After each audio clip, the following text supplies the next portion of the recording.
job. We try to save as many people as we can. Sometimes that doesn't mean everybody. But you don't give up.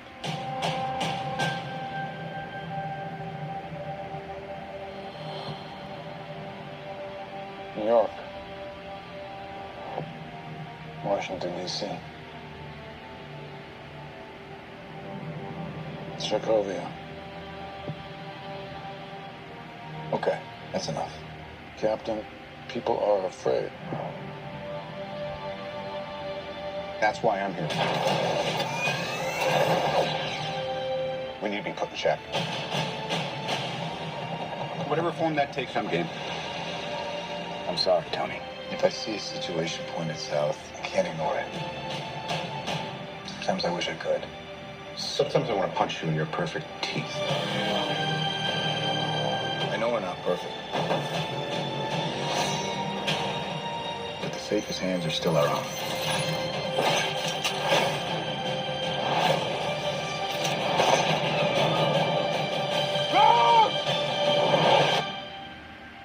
What's wrong about you? The whole world is wrong about you. They're coming for you. I'm not the one that needs to watch their back. This doesn't have to end in a fight, Tony. You just started a war.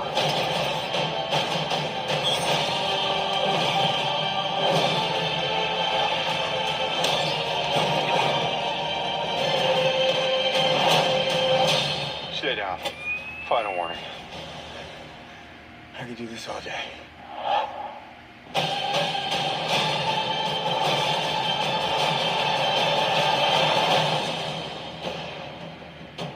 All right, I've run out of patience. On to roost! Hey, everyone. You see, DC, this is how you make Batman v Superman. And I know that there's people out there that are not going to want me to talk about Batman v Superman, comparing that to this movie. Sorry, you can go fuck yourself. I'm doing it for this. Welcome to Time About the Movies, everybody. We only got one new release this weekend, and it's a big one. Captain America Civil War. The third installment of the Captain America series. Sort of also kind of a mini sequel to the Avengers Age of Ultron, but either way you look at it, it's a movie that shows shows Batman v Superman how it's done. So while many people fear the actions of the superheroes, the government decides to push for the Anti-Hero Registration Act, a law that limits a hero's actions. This results in a division in the Avengers. Iron Man, Robert Downey Jr., stands with the act, claiming that their actions must be kept in check, otherwise cities will continue to be destroyed. But Captain America, Chris Evans, feels that saving the world is daring enough and that they can't rely on the government to protect the world. This escalates into an all-out war between Team Iron Man, Black Panther, played by Chadwick Boseman, Vision, Black Widow, War Machine, and Spider-Man, played by Tom Holland, and Team Captain America, Bucky Barnes, Falcon, Sharon Carter, Scarlet Witch, Hawkeye, and Ant-Man, while a new villain emerges. And I'm sorry, but I have to compare this to Batman v Superman. And Batman v Superman, this is what you should have done with Captain America Civil War. Here's the beauty of this movie, is that Batman v Superman was a movie that was announced in 2013. Now, I've consistently made the argument that DC basically saw what Marvel was doing and said, we can do it in half the time by putting half the effort into it.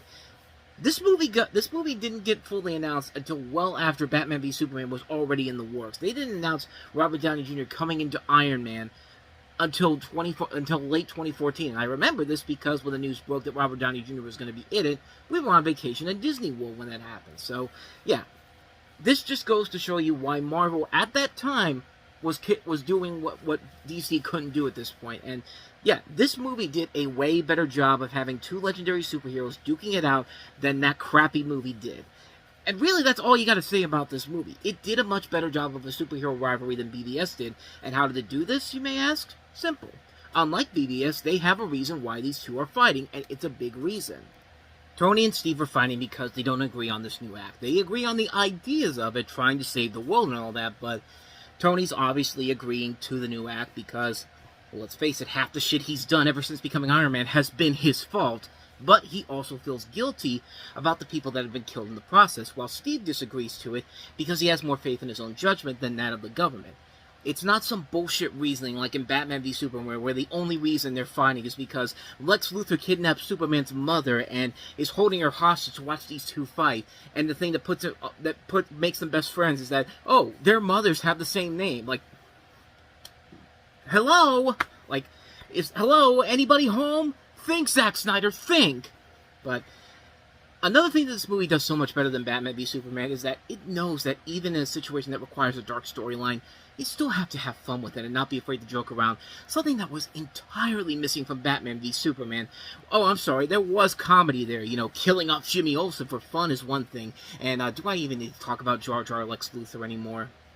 Like, BVS did have its funny moments, and they were very few and far between, but they know that even with the darker storyline, there has to be more humor thrown in here. There still has to be banter between the heroes to prove that they're human, and Civil War did that very well. I mean, with the additions of Ant-Man into the mix here. I mean, that works really well. Taking a guy from what is essentially a superhero comedy and putting him here in a more serious movie, it gives it, it not only works here as a comedic personality, but also it gives him a chance to, give a chance to see what they can do in more dramatic territory. Batman v Superman did not. The last thing Batman v Superman did wrong that Civil War got right is that the emotional impact of the situation in this movie is much better established here than in BVS. In Batman v Superman, there was no other emotions except death and despair. Nobody smiled. Nobody emoted. Everyone just came off as lifeless robots from another planet, especially Superman, who never gets a chance to emote in that movie. But here, you feel the emotional impact coming out of these characters. When Steve loses the only person he could still go back to when Peggy dies. Which, by the way, makes the cancellation of Agent Carter, which was around that time, all the more depressing. You could still feel the emotional impact that Steve has. You could still feel the emotions of Tony when he realizes that, the main bad guy is showing how, these elements have played into a part of his parents dying in the I think it was early 90s, late 80s. I can't remember exactly what it was. But for everybody around, you can still feel all the emotions that they're going through. And that makes these people more human. But I'm done trashing Batman v Superman, at least for now. Let's talk about the elements that I really enjoyed about this movie. The new characters they add in here are really good. I mean, this was the debut of Chadwick Boseman as Black Panther. Not only coming off as this cool, badass superhero, but Boseman just delivering another memorable performance, which will be immortalized a couple years later in Black Panther. Tom Holland as Spider-Man. This was something that everyone was waiting to see. Sony was finally letting Disney bring Spider-Man into the MCU after all these years. They were getting people excited to see what they were going to do here. And yeah, Tom Holland, I'm sorry, as much as I like Tobey Maguire and I don't like Andrew Garfield, Tom Holland is the best live-action Spider-Man we've been waiting for, man. This is the guy we've been waiting for to play this role. He was excellent in combining those great elements of the superhero that we've seen in the past, but also adding that comedic element that Spidey is supposed to have. He's supposed to have one-liners. He's supposed to have that teenage sensibility to him. He's a teenager in high school, and he's excited to be a part of this, but he's proving his worth to these guys as a superhero, and Holland's performance perfectly encompasses that very well, and we'll see that later on when the character grows up in the Spider-Man movies to follow. Marissa Tomei is very good in here, too. Really good as Aunt May and having a nice little reunion with Robert Downey Jr., who Robert Downey Jr. kind of basically takes as his own war to it, which I think is kind of fun overall. Plus, I mean, once again, Robert Downey Jr. and Marissa Tomei reuniting for the first time since Only You. Great underrated little gem with the both of them in it. But both Boseman and Holland's performance are so strong in this that you're excited for when they're going to get their own movies, which ended up working out very well in both of their favors. I like the villain in this movie. Daniel Bruhl playing Baron Zemo. A lot of people were mixed on him when this came out, but I did like him in this movie. Not only is he a great actor to make this role work, but his character and motivation for his evil plan is so interesting compared to some of the other villains that the MCU has had up to this point. I mean, all throughout this movie, they make it seem like they want to cause mass chaos with these other Winter Soldiers, but in the end, you realize that his plan overall is very clever. All throughout the movie, he's looking for information on a specific date in the past, and you think his relationship to the situation with Bucky, played once again very well by Sebastian Stan, but no. He's trying to get into the head of Iron Man to start to essentially cause the battle between him and Captain America, because, Captain America somehow, in a way, kind of plays into what happens to Robert Downey Jr.'s parents getting killed in the movie, and even by the end of it, when they do the whole thing, when they have that big fight at the end, like that, you see why. Like it's a very good twist that comes very much out of it's. Hold on one second. I'm sorry, I can't think straight right now. I'm trying to think about what I want to say here, but it makes what happens at the end when these two have their big battle make it worth it in the end, and it's just so well executed. It's a twist that you really don't see coming until it happens, and it was a good, effective twist, man. Like, this is what the reveal of who the real villain of Iron Man 3 should have been like, instead of, you know, instead of having it just be Guy Ritchie being the rich billionaire once again with superpowers and all that. Just like, get the fuck out of here with that. Of course, it helps that you have Robert Downey Jr. and Chris Evans working off each other very well again. And again, the cast is great. Stan, Elizabeth Olsen, Paul Bettany, Jeremy Renner, Scarlett Johansson, Paul Rudd, Emily Van Camp, Anthony Mackie, Martin Freeman. Everybody's doing a good job, giving a great performance in this. The visual effects are really impressive in here, and they, the scene early on where you see Tony talking to his deceased parents and the way they make Downey Jr. look like he did in 1991 is very well done. It's the same technique they did to Michael Douglas in Ant-Man to make him look like what he did in 1989. The fact that this didn't get a single Oscar nomination for the visual effects is depressing, especially in the same year where Suicide Squad wins an Oscar for makeup and hairstyling. Yeah, because Cholo Joker is certainly much better than some of the other movies nominated in that category, but let's face it, this was the Academy Awards back in the day where they wouldn't have awarded it regardless, even with the new changes coming. I mean, this was the year, of course, around the time when Oscars so wide, the Oscars back then really didn't give a shit overall, but the action sequences overall are some of the best they have done up to this point at Marvel. The airport carrier scene is one of the most creative and exciting action sequences ever. Not quite the Ant-Man levels, but still pretty awesome for what they're able to do. That final climax where Cap and Iron Man fight is so well shot. The angles they take with some of these shots are so well done. There's a great slow-mo shot of Iron Man using his repulsors on Cap with his shield blocking it. It's one of the most impressive visuals I've ever seen in a movie like this. And it's interesting because the guys who directed John Wick, Chad Stahelski and David Leitch, were second-unit directors on this, so it makes sense why the action sequences look pretty badass. And it just goes to show how far these two directors have come since then, because a lot of people have asked them to direct their movies, and they've looked pretty awesome with the effects that they've done. This is a great movie, man. I really love the hell out of this movie, man. Captain America: The First Avenger was a great period piece movie. The Winter Soldier upped the ante with not just being a great superhero movie, but a great top political thriller.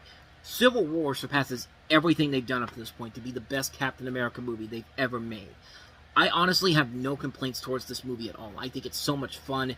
Everything about it just works. The cast is great. The story is great. The direction is great. The action's great. The visuals are great. It's just a great, great fucking movie, man.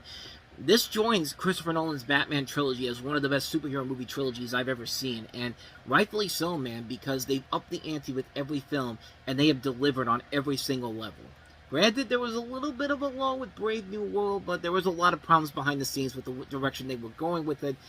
I don't think it really was the film's fault of that. It was just because there were so many production problems, and there was so much behind the scenes drama going on with that film. I still like it. It's definitely the lesser of the Captain America movies, but I think of Brave New World as like the Toy Story 4, the Kung Fu Panda 4 of that series. Unnecessary, yes. Bad movie, no, not really, but regardless, Civil War is a masterpiece, man. This is one of the best Marvel movies ever. I can't recommend this one enough. If you haven't seen it, seek it out, man. I mean, at this point, you probably should have seen Civil War by this point. So with all that said, we wrap up another episode of Time About the Movies, and the next time we meet, we'll take a look at a couple more movies, including Jodie Foster's latest directorial effort starring George Clooney and Julia Roberts, another underrated little gem of a movie, Money Monster. We'll also take a look at The Darkness. And no, this isn't based off the video game The Darkness, no.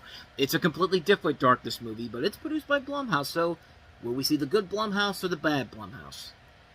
Bad Blumhouse. I'm just saying it right now. We'll take a look at Yorgos Lanthimos' latest film, The Lobster, which of course that means it's going to be a delightful little romp, and also Tom Hiddleston starring in High Rise. So we'll take a look at those 4 movies. That'll be coming up here tomorrow on this channel, so stay tuned for that. But With all that said, thank you so much for watching this. I hope you enjoyed it. If you did, please go ahead and do me the honors of hitting that like button, that subscribe button, and that notification button. Also, don't forget to check out our playlist, and don't forget to check out the previous episode we did. So with all that said, whether it's in the past, the present, or the future, I will see you at the movies. Take care.